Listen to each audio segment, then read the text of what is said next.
when I was in university, I had a very interesting conversation. This is before I was a seminarian, before I became a priest, obviously. So I was in college in Cork, and we started a kind of a moral discussion, myself and one of the girls in the house. And we were just talking about, she knew I was into the faith, so she was asking about, why the church tries to control people with this idea of sin.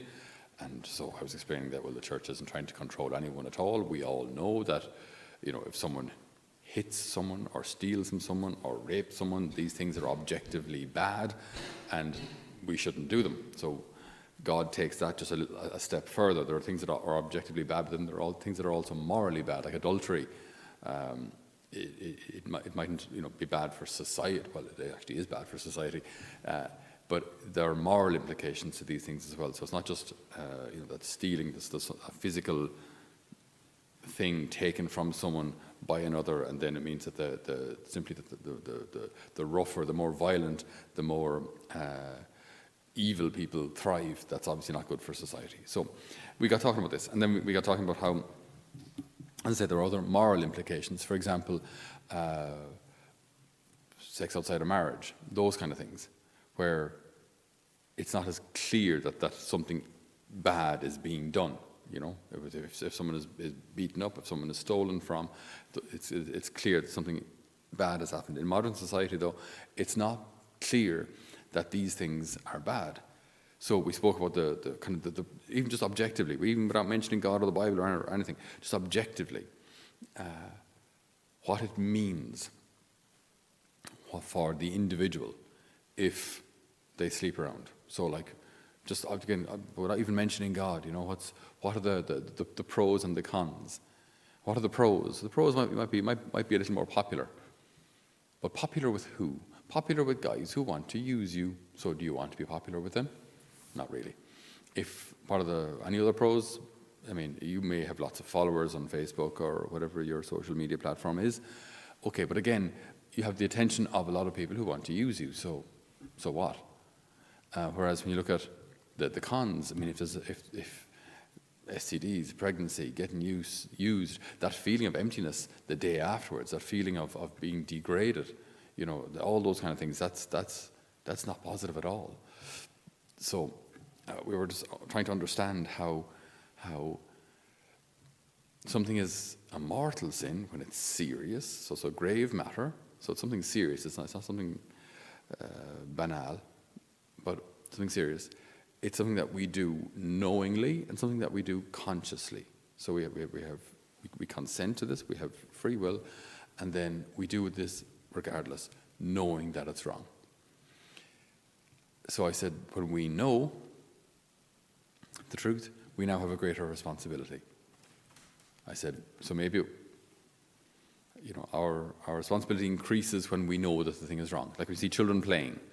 Children mightn't realize that, swiping at another child with a stick might actually blind them. They just don't get the idea of consequences, They think it's all a game. But when they know, if an adult does the same thing, that's very different.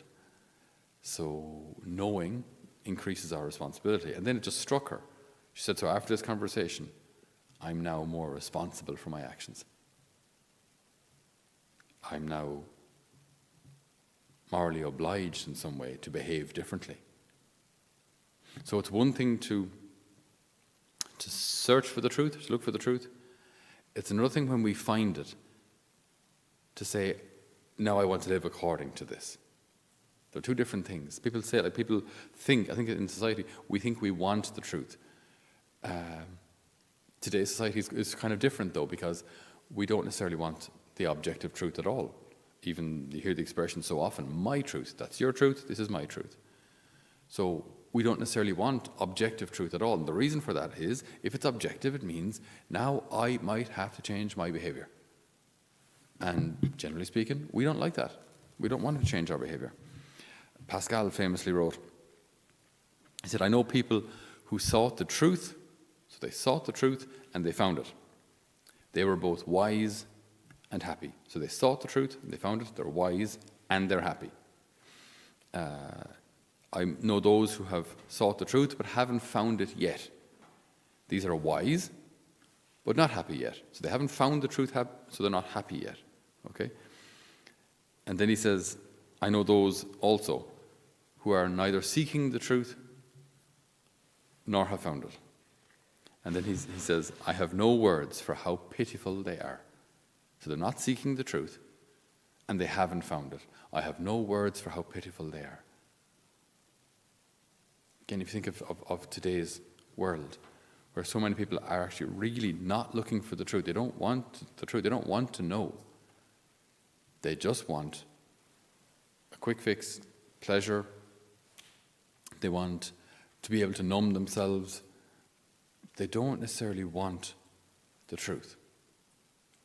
Part of this, and this is like, mea culpa as well, from the perspective of the church, I think many people think they know what the Catholic Church teaches or what the Catholic Church is, and have rejected that version of the church that they were presented. But the version of the church that they were presented wasn't the true church anyway. If you think of the Ireland of maybe 60 years ago, where God was presented as very harsh, judging and punishing. Who'd want a God like that? And then that was often lived out then in the families, and also, dare I say, amongst the clergy, where they were harsh, merciless and punishing. So again, as a child, why would you want to associate with a God who's just going to beat you up, or punish you, or seems to take delight in your misery?